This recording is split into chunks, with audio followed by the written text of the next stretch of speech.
Hassan instructed his adherents one day, those who speak against killing and who desire to spare the lives of all conscious beings are right. It's good to protect even animals and insects. But what about those persons who kill time? What about those who are destroying wealth and those who destroy political economy?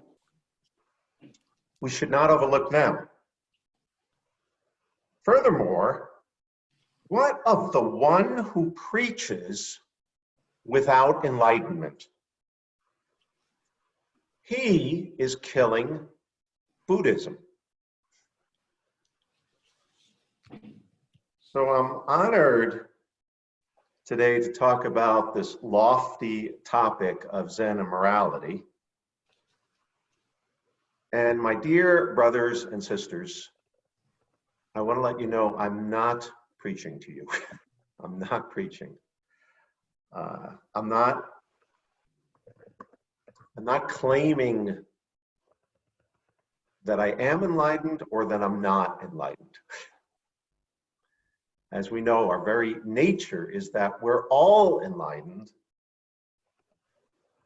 and we're all human, frail beings as well. I think it's really important to embrace the infiniteness of us and being perfectly moral and perfectly immoral. What I'd like to do today is just share some ideas that I hope are helpful to you.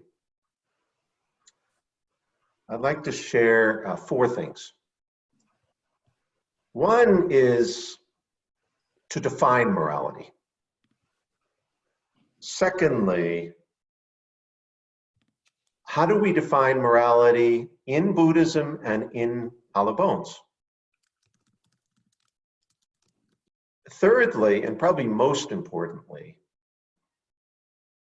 what can we do about this? How can we embody and act morally? And fourthly, I want to talk a little bit about what's happening in our world with this coronavirus, with COVID-19, and say, what can we do in this situation? So from the Ethics Center online, I have a quote about what ethics is and what morality is. So ethics is a branch of philosophy that aims to answer the basic question, what should I do? It's a process of reflection in which people's decisions are shaped by their interest rather than unthinking habits, social conventions, or self-interest. Christians, consequentialists, Buddhists, Stoics, and all the rest all provide different answers to that question, what should I do? And each of these answers is a morality.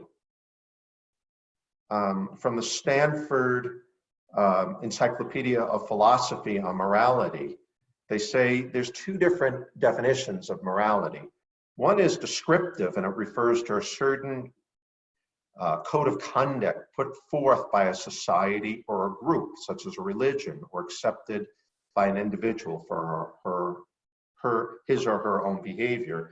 And another is referring to something that is done for all rational people. So it's normative, refers to a conduct that given specific conditions would be put forward by all rational people. So many times we look at morality as something defined by a group. Sometimes we look at it holistically. In Hollow Bones, we kind of look at it both to say, look, there's a certain morality that is important to follow, and yet we're defining this within the context of Buddhism and of Hollow Bones. How do we define morality? So it's an essential part, as you know, of the Eightfold Path. of right speech, right action, and right livelihood. In Buddhism, we call this sila, or morality, code of conduct. And then we further go on to take precepts. Precepts. In Hollow Bones, we have 11 precepts in our sutra book. Robert Aiken writes in The Mind of Clover, without the precepts as guidelines, Zen Buddhism tends to become a hobby, made to fit the needs of the ego. Selflessness, as taught in the Zen Center, conflicts with the indulgence that is encouraged by society. The student is drawn back and forth from outside to within the Zen Center, tending to use the center as a sanctuary from the difficulties experienced in the world. The true Zen Buddhist is not a mere sanctuary, but a source from which ethically motivates people move outward to engage in the larger community. So how can we take these precepts and bring it into our world? Now, what is a precept? So it's a general rule to regulate behavior, but what is a precept? It comes from the Latin pre, or pre, meaning before, and the Latin captus, which means to take, like a captive. So we're taking something beforehand to prepare ourselves to do things. Now, in traditional Buddhism, there are 10 precepts that are stated in the negative. So they talk about abstention from taking life, abstention from taking what's not given, abstention from committing sexual misconduct or engaging in false speech or using intoxicants or eating after midday or participating in worldly amusements or not adorning the body with ornaments, not sleeping on high-end luxurious beds, not accepting gold. What we've done in Hollow Bones, in our wonderful Roshi's tradition of sometimes changing things and improving them in our current culture, is put them in the positive. So in our Hollow Bones precepts, we talk about 11 precepts. So he's taken the 10 traditional Buddhist precepts and added a very important precept, which is stewarding the earth, taking care of this earth. It's so needed today. And he's put them in the positive. So our 11 precepts: affirm life, act generously, be loving, manifest truth, respect clarity, honor silence, celebrate others, be giving, embody compassion, steward the earth, and manifest this way, manifest these 3 treasures. So we've put it in the positive.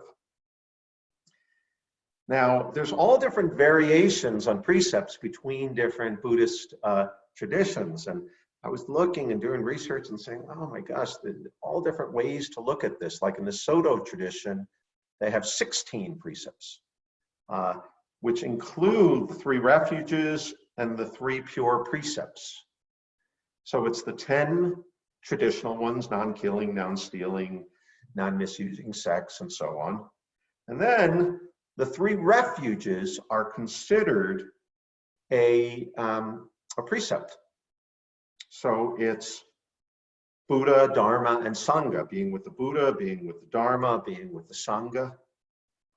And then there's another 3 for pure precepts: ceasing from evil, doing good, and doing good for others. So the 3 refuges, what are we doing there with refuge? What we're doing is taking this idea that, yes, we are amazing, enlightened beings, and also we're human. So in our humanness, again, from the Latin, if you look at it means to take back or go back or come back, return. And fuge means to flee, as in fugitive. or in refugee, they're fleeing.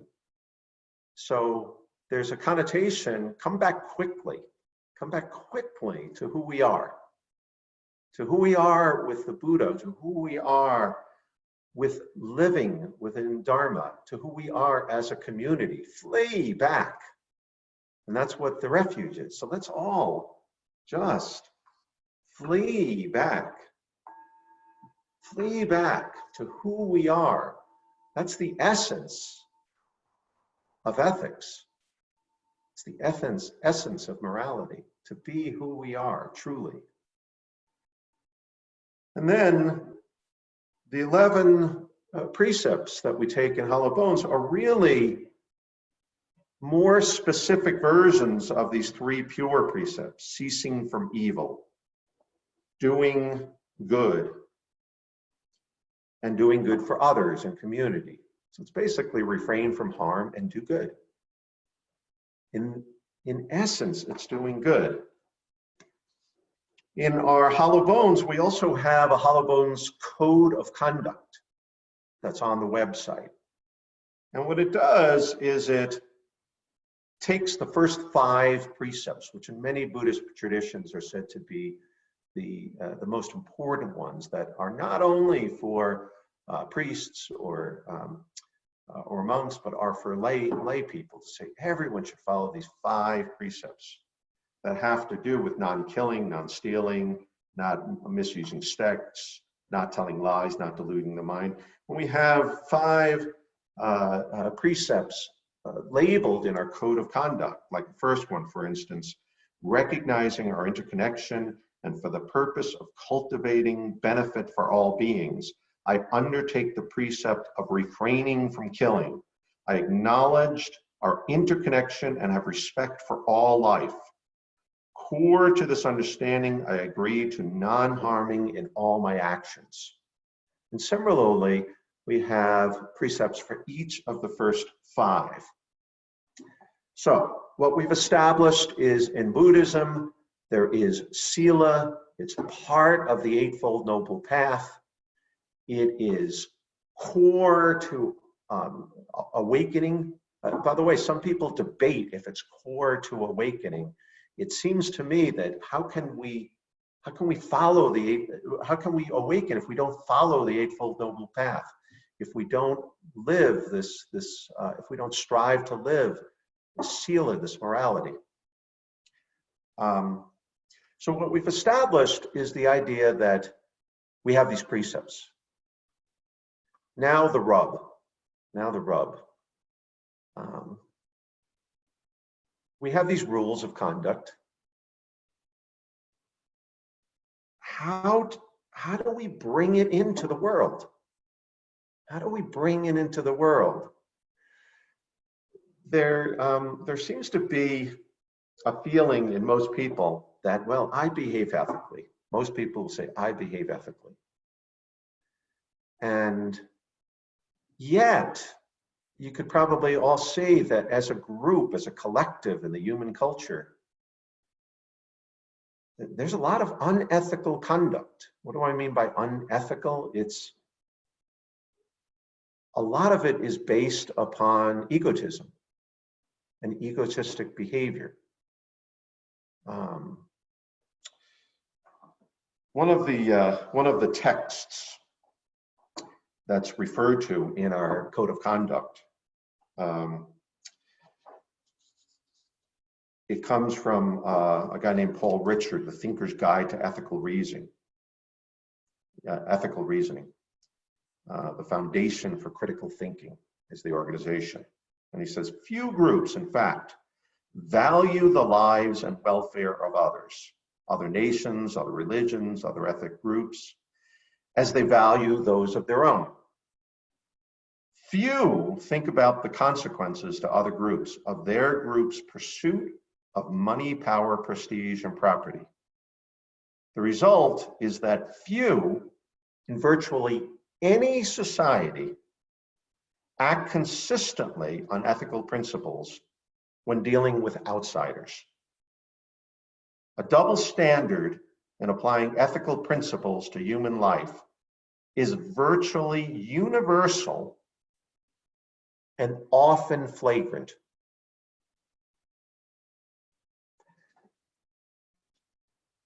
Wow. So it seems like as human beings, we have a challenge of, yes, we know the precepts, but how do we bring these in? In the Jewish tradition, which I've studied in as well, we have this holiday called Yom Kippur, the Day of Atonement. And we acknowledge this humanness and confess our sins. And that's how we start off the new year in the Jewish tradition. So I want to acknowledge to you, my brothers and sisters, that of my sins, that I have been living a good part of my life with this egotism, with this me, which is, well, my family, my life, my fame, my influence.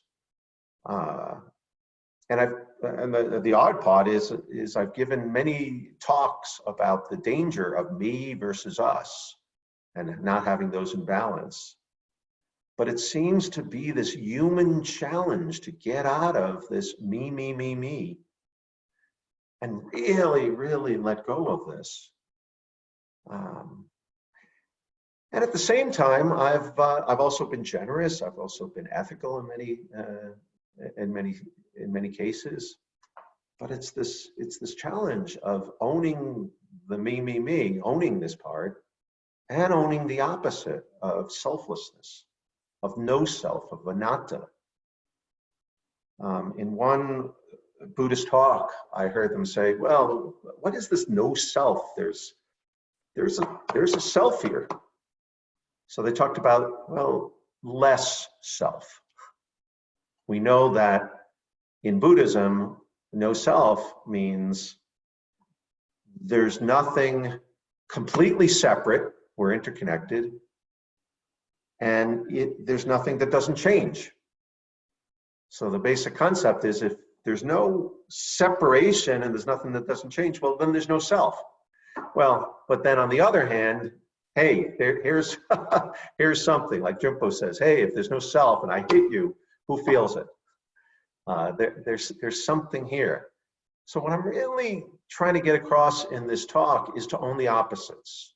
Own this idea of we are unbelievable beings. Who are we? Infinite, undescribable, not knowing. Who are we? And humans. So how do we bring ethics in? How do we bring ethics in? We know what's ethical. So we said morality is within a context and ethics is universal. We know what's ethical. Story that illustrates the knowing of ethicalness is called the Gates of Paradise. A soldier named Nobushige came to Hakuin and asks, is there really a paradise and a hell? Who are you? Inquired Hakuin. I'm a samurai, the warrior replied. You, a soldier? Exclaimed Hakuin. What kind of ruler would have you as his guard? Your face looks like that of a beggar. Nobushige became so angry that he began to draw his sword, but Hakuin continued. So you have a sword, your weapon is probably much too dull to cut my head off. As Nobushige drew his sword, Hakuin remarked, here opens the gates of hell. At these words, the samurai perceived the master's discipline, sheathed his sword, and bowed. Here open the gates of paradise, said Hakuin. We know when we do something ethically. We know when we don't. The question is who are we at our core? Who are we? In traditional ethics, there's different branches of ethics. One branch is called deontology, where you set up a bunch of rules. I'm very familiar with those because in Jewish tradition, there are 613 commandments, actually. All these rules. That's deontological. There's another one called virtue ethics, which says, hey, live on principles. That's kind of what we do in Hollow Bones. There's 11 precepts. We live, act loving, affirm life. There's another branch of ethics called consequential ethics, saying, hey, see what happens. It depends on the consequences. But I'm going to add another branch of ethics that we practice here at Hollow Bones, which is ethics based on who am I? Who are we? From clear, deep heart mind. Never mind about the rules. Never mind about the principles. We kill all the time. We kill bacteria in the air. We do things to kill all the time, but we know what to do if we live according to who we are. Who are we? Big message I want to leave you with is own the opposites of who we are. Now this is Passover, which is really the holiday of liberation in the Jewish tradition. So I just led a Passover Seder last night. And I want to conclude by reading to you something from the Passover Seder that seems like it came out of a sutra book. But it talks about this question of who are we at the essence of ethics? It's acting upon who we really are. And this comes from the 12th step in the 14 parts of the Seder, which is called Korech, where we sandwich the matzah and the maror. And the matzah stands for this humbleness. There's no rising of the bread. We're empty. We're actually empty. And the maror is the bitterness. So it's both the bitterness and the beauty. And they say this is the most precise picture of who we are. We are neither the unencumbered soul of the Brahmin, nor the untamed body of a gluttonous boar. Rather, as two hydrogen atoms adhere to one of oxygen and form a new entity called water, so too a soul, when fused with a body, becomes the crowning element of creation. A striving, struggling, growing, free-willed, creative human being from the Passover Survival Kit Haggadah. And a being of clear, deep heart, mind, leading to ethics. Thank you for the opportunity to share this with you. I love you, my brothers and sisters.